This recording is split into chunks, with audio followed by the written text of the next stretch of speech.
India Legal presents Courts Roundup.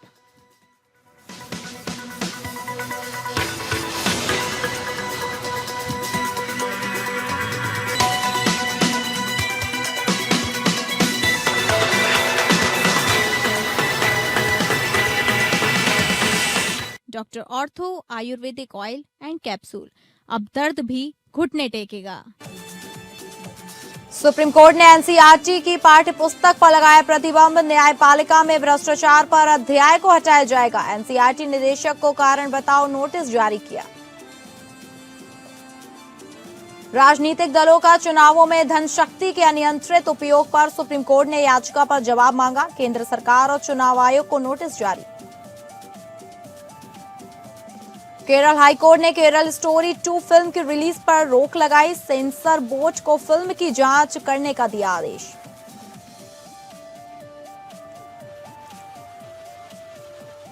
नमस्कार, आप सभी का स्वागत है कोर्ट्स राउंडअप में और मैं हूं आपके साथ अंकिता सिंह। अगले आधे घंटे हम सुप्रीम कोर्ट, हाई कोर्ट और तमाम निचली अदालतों की खबरों को आपके सामने रखेंगे। तो शुरू करते हैं courts roundup. India Legal presents Courts Roundup.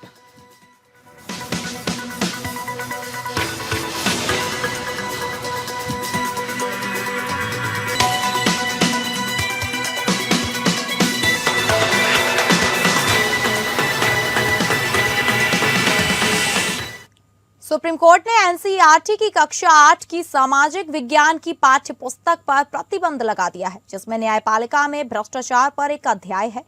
Court ने एनसीईआरटी के निदेशक और शिक्षा मंत्रालय के अधिकारी को कारण बताओ नोटिस जारी किया। कोर्ट ने कहा कि एनसीईआरटी की पाठ्य पुस्तक में न्यायपालिका में भ्रष्टाचार के संदर्भ गंभीर हैं और यह न्यायपालिका की गरिमा को कम करने वाला है। कोर्ट ने एनसीईआरटी को निर्देश दिया है कि वह पाठ्य पुस्तक की सभी प्रतियों को जब्त करे और ऑनलाइन उपलब्ध प्रतियों को हटाए। कोर्ट ने कहा कि एनसीईआरटी के निदेशक की प्रतिक्रिया तिरस्कारपूर्ण और लाजवाब है।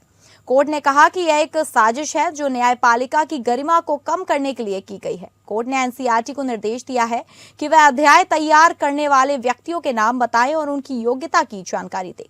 कोर्ट ने कहा कि पाठ्य पुस्तक में न्यायपालिका के बारे में गलत जानकारी है और यह छात्रों को गलत दिशा में ले जा सकती है। कोर्ट ने एनसीईआरटी को निर्देश दिया है कि वह पाठ्य पुस्तक को फिर से प्रकाशित करे और इसमें सुधार करे। सुप्रीम कोर्ट के मुख्य न्यायाधीश सूर्यकांत ने कहा कि यह एक गहरी साजिश है जो न्यायपालिका की गरिमा को कम करने के लिए की गई है।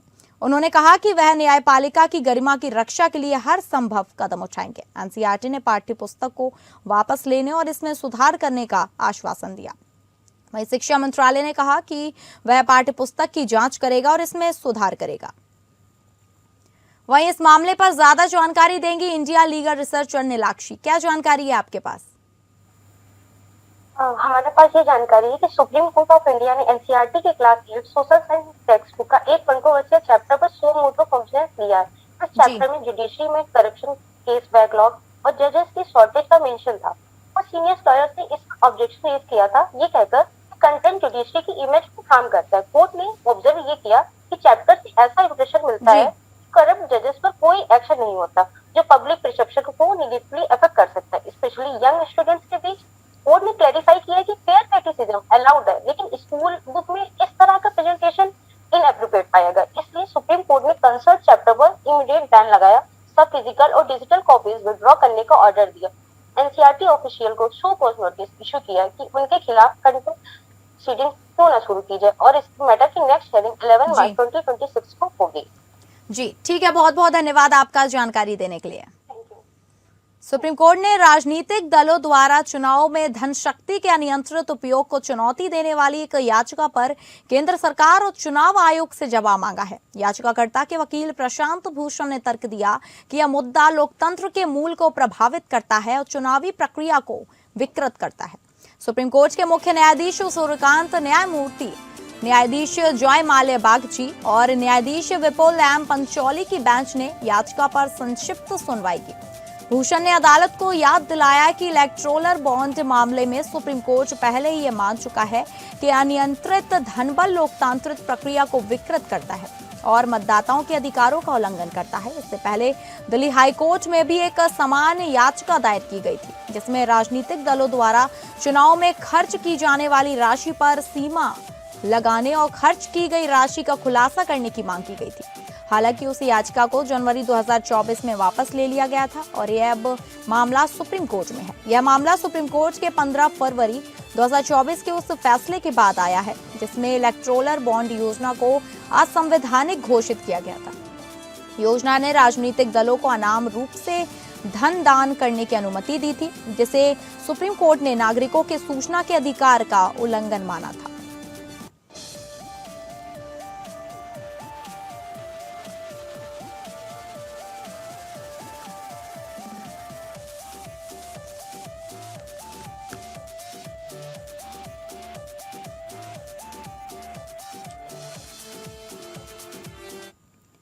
सुप्रीम कोर्ट ने कहा है कि देश में ट्रिब्यूनल सरकार और न्यायपालिका के लिए एक बड़ा सिरदर्द बन गए हैं। Chief justice of India Suryakant ने कहा, यह ट्रिब्यूनल किसी की जवाबदेही नहीं लेते और इनका कोई मालिक नहीं है। सुप्रीम कोर्ट ने ट्रिब्यूनल्स के कामकाज में गंभीर समस्याएं उठाई और कहा कि इन संस्थानों में कार्यात्मक संकट को जारी नहीं रखा जा सकता। कोर्ट ने कहा कि ट्रिब्यूनल्स के सदस्यों की नियुक्ति और कार्यकाल के संबंध में एक समान नीति बनाई जानी चाहिए। कोर्ट ने कहा कि ट्रिब्यूनल्स के सदस्यों को पर्यावरण कानून, वाणिज्यिक कानून आदि में विशेषज्ञता हासिल करने के लिए समय नहीं मिलता और 4 साल में उन्हें विशेषज्ञ बनने की उम्मीद दी जाती है। कोर्ट ने कहा, एक नई प्रणाली की आवश्यकता है जो राष्ट्रीय हितों की रक्षा कर सके। कोर्ट ने एक ट्रिब्यूनल की तकनीकी सदस्य की आलोचना की जो जजमेंट लिखने के लिए आउटसोर्सिंग का काम कर रहा था। कोर्ट ने कहा, हम इस सदस्य को उचित समय पर बर्खास्त करेंगे। क्या हिम्मत है, हमने क्या गड़बड़ कर दी। कोर्ट ने कहा कि ट्रिब्यूनल्स की जवाबदेही की कमी राष्ट्रीय हित में नहीं है। कोर्ट ने सरकार के ट्रिब्यूनल्स के कामकाज में सुधार के लिए एक राष्ट्रीय ट्रिब्यूनल आयोग गठित करने का निर्देश दिया था। नवंबर 2025 में सुप्रीम कोर्ट ने ट्रिब्यूनल्स रिफॉर्म एक्ट 2021 के कुछ प्रावधानों को असामान्य घोषित किया था, जिसमें ट्रिब्यूनल सदस्यों की नियुक्ति और कार्यकाल के संबंध में नियम थे। कोर्ट ने कहा था कि सरकार ने इन प्रावधानों को फिर से पेश किया है, जो कि सुप्रीम कोर्ट के पहले के फैसलों का उल्लंघन है।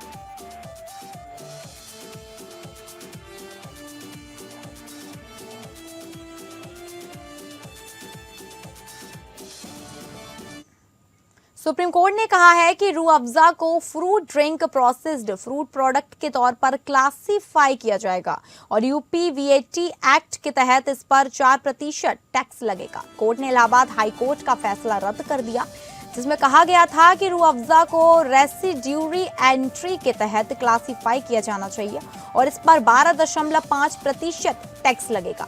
जस्टिस बीवी नागरत्ना और जस्टिस आर महादेवन की बेंच ने कहा कि प्रोडक्ट्स में 10% फ्रूट जूस है, जिसमें 8% अनानास और 2% संतरे का जूस है। साथ ही 80% इन्वर्ट शुगर सिरप और थोड़ी मात्रा में डिस्टिलेट और एक्सट्रैक्ट भी है। कोर्ट ने माना कि फ्रूट प्रोडक्ट्स ऑर्डर के तहत रेगुलेटरी क्लासिफिकेशन फिस्कल क्लासिफिकेशन को तब तक कंट्रोल नहीं करते जब तक एक टैक्सिंग कानून उन्हें अपना ना ले। कोर्ट ने कहा कि आम बोलचाल का टेस्ट लागू होना चाहिए और classification composition, product literature, label, character, user और कमर्शियल समझ पर निर्भर होना चाहिए। कोर्ट ने कहा कि रेवेन्यू ने मुख्य रूप से लाइसेंस और एफएसएसएआई क्लैरिफिकेशन पर भरोसा किया, बिना ट्रेड जांच, कंज्यूमर सर्वे या मार्केट सबूत पेश किए गए कि प्रोडक्ट को फ्रूट बेस्ड बेवरेज नहीं समझा जाता। कोर्ट ने कहा कि बची हुई एंट्री के तहत क्लैरिफिकेशन को सही ठहराने का बोझ रेवेन्यू पर है और इस बोझ को पूरा नहीं किया गया। कोर्ट ने कहा कि शरबत रूह अफ़ज़ा संबंधित असेसमेंट वर्षों के लिए 4% पर टैक्सेबल है और कानून के अनुसार अतिरिक्त टैक्स के रिफंड या एडजस्टमेंट सहित परिणामी राहत देने का निर्देश दिया।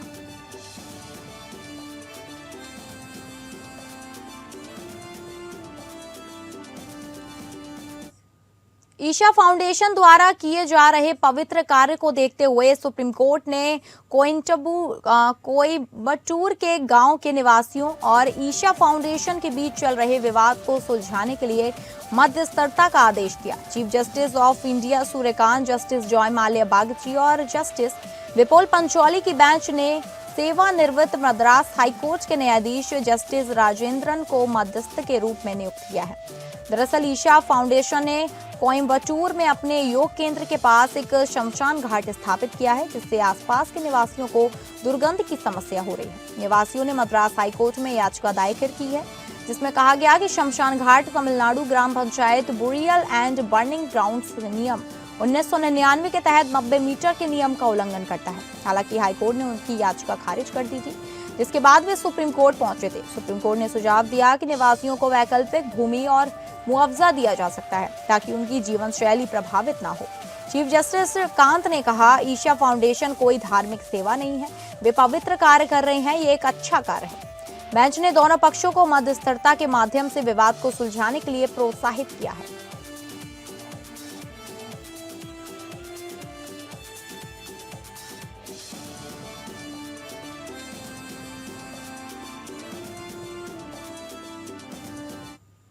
सुप्रीम कोर्ट ने कहा है कि सरकारी कर्मचारी के परिवार को दी जाने वाली दया सहायता मोटर एक्सीडेंट मुआवजे से काटी जा सकती है। यह फैसला हरियाणा मृतक सरकारी कर्मचारियों के आश्रितों को दया सहायता नियम 2006 के तहत दिया गया है।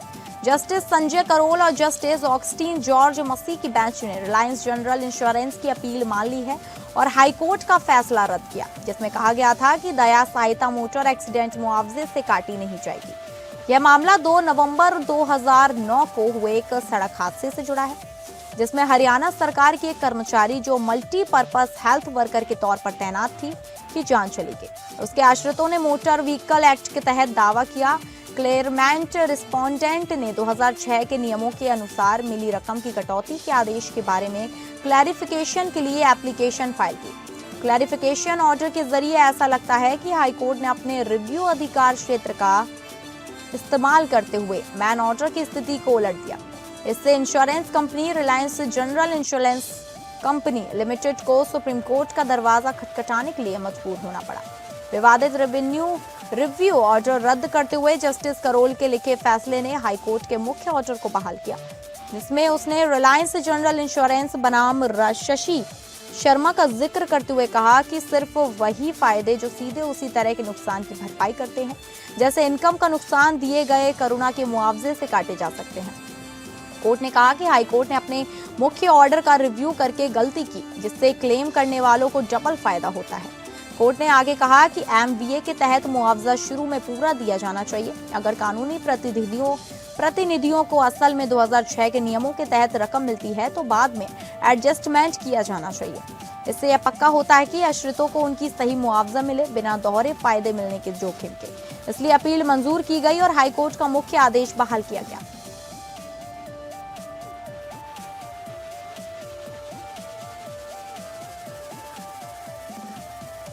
केरल हाईकोर्ट ने द केरल स्टोरी 2 की रिलीज पर रोक लगा दी है और सेंसर बोर्ड को फिल्म की जांच करने का आदेश दिया है। यह आदेश उन याचिकाओं पर आया है जिसमें फिल्म को दी गई सेंसर बोर्ड की अनुमति को चुनौती दी गई थी, जिसमें कहा गया था कि फिल्म केरल को गलत तरीके से पेश करती है और इससे सांप्रदायिक तनाव बढ़ सकता है। जस्टिस बेचू कुरियन थॉमस ने कहा कि प्रथम दृष्टया लगता है कि सेंसर बोर्ड ने फिल्म को अनुमति देते समय ठीक से विचार नहीं किया है। कोर्ट ने सेंसर बोर्ड को निर्देश दिया कि वह याचिकाकर्ताओं की पुनर्विचार याचिकाओं पर 2 सप्ताह के भीतर फैसला ले। जब तक सेंसर बोर्ड नया आदेश नहीं देता तब तक फिल्म की रिलीज पर रोक रहेगी। कोर्ट ने कहा कि आमतौर पर फिल्मों की रिलीज में हस्तक्षेप नहीं किया जाता, लेकिन अगर फिल्म की सामग्री में सांप्रदायिक तनाव बढ़ने की संभावना है तो हस्तक्षेप करना जरूरी है। याचिकाकर्ताओं का कहना है कि फिल्म का शीर्षक और प्रमोशनल सामग्री हिंसा को बढ़ावा दे सकती है और केरल की छवि को गलत तरीके से पेश करती है। फिल्म द केरल स्टोरी का यह सीक्वल है जिसने पहले ही विवाद खड़ा कर दिया था। फिल्म में केरल की महिलाओं के ISIS में भर्ती होने की कहानी दिखाई गई। याचिकाकर्ताओं का कहना है कि फिल्म में केरल को आतंकवाद और जबरन धर्मांतरण से जोड़कर दिखाया गया, जो कि गलत है। सेंसर बोर्ड और फिल्म के निर्माताओं का कहना है कि फिल्म को सभी आवश्यक अनुमति मिल चुकी है और याचिकाकर्ताओं को फिल्म से कोई व्यक्तिगत नुकसान नहीं हुआ है। उनका कहना है कि फिल्म की कहानी कई राज्यों से जुड़ी है और इसका शीर्षक केरल से ही संबंधित नहीं है। कोर्ट ने कहा कि वह इस मामले में आगे की सुनवाई करेगी और तब तक फिल्म के रिलीज पर रोक रहेगी। कोर्ट का यह फैसला फिल्म के निर्माताओं और याचिकाकर्ताओं दोनों के लिए महत्वपूर्ण है।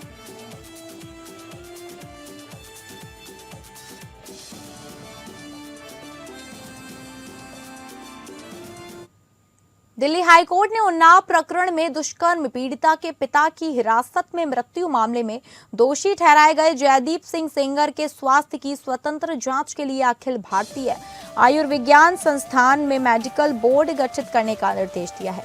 जयदीप सेंगर उन्नाव दुष्कर्म मामले में दोषी कुलदीप सेंगर का भाई है। जस्टिस नवीन चावला और जस्टिस रविंदर दुडेचा की खंडपीठ जयदीप सेंगर की उस अर्जी पर सुनवाई कर रही थी जिसमें उसने मेडिकल आधार पर सजा के अंतरिम निलंबन की मांग की। जयदीप सेंगर ने दावा किया कि वह गंभीर और जानलेवा बीमारियों से पीड़ित है जिनमें चौथे चरण का मुख्य कैंसर, उनके दोबारा उभरने की आशंका, अस्थि रेजियो मुंह खुलने में गंभीर कठिनाई और जबड़े का दीर्घकालिक संक्रमण शामिल है। हालांकि सीबीआई ने अदालत को बताया कि सेंगर द्वारा दाखिल की गई मेडिकल दस्तावेज फर्जी प्रतीत होते हैं। एजेंसी ने कहा कि पूर्व उपचार से संबंधित कुछ अभिलेख सत्य पाए गए हैं, लेकिन वर्तमान में चौथे चरण के कैंसर से पीड़ित होने का कोई विश्वसनीय प्रमाण उपलब्ध नहीं है। इन परिस्थितियों में हाईकोर्ट ने कहा कि सेंगर की वर्तमान स्वास्थ्य स्थिति का निष्पक्ष और स्वतंत्र आकलन आवश्यक है। अदालत ने एम्स के निदेशक को निर्देश दिया कि विशेषज्ञों का मेडिकल बोर्ड गठित करें जो जयदीप सेंगर की समग्र जांच कर रिपोर्ट प्रस्तुत करे। पीठ ने बोर्ड से स्पष्ट करने को कहा कि क्या सेंगर को कैंसर या कोई अन्य जानलेवा बीमारी है, यदि है तो उसका चरण क्या है।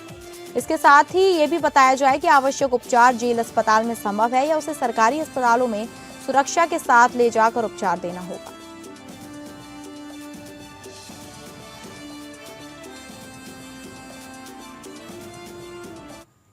आइए अब इंडिया लीगल वेब रिपोर्टर से समझें कि अरेस्ट और रिमांड में अंतर क्या होता है।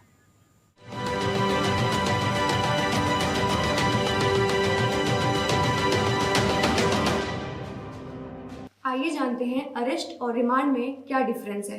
अरेस्ट बीएनएसएस के सेक्शन 35 में डिफाइन है। अरेस्ट फर्स्ट स्टेप होता है। अरेस्ट का मतलब है पुलिस किसी को पर्सन को शक के आधार पर ऑफिशियल कस्टडी में लेती है। अब रिमांड के बारे में जानते हैं। रिमांड बीएनएसएस के सेक्शन 187 में डिफाइन है। इसका मतलब है अरेस्ट के बाद कोर्ट की परमिशन से कस्टडी का एक्सटेंशन। पुलिस 24 घंटे से ज्यादा किसी को बिना मजिस्ट्रेट की परमिशन के नहीं रख सकती। हाल ही में सुप्रीम कोर्ट ने Neeraj Kumar versus state of Delhi case, जिसका जजमेंट 11 फरवरी 2026 को आया है, जिसमें इंपॉर्टेंट डिसीजन दिया। कोर्ट ने क्लियर किया कि अगर अरेस्ट के बाद किसी को इंटरिम बेल मिल जाती है तो वो टाइम पुलिस रिमांड की ड्यूरेशन में ऐड नहीं किया जाएगा। Do follow us for more legal updates.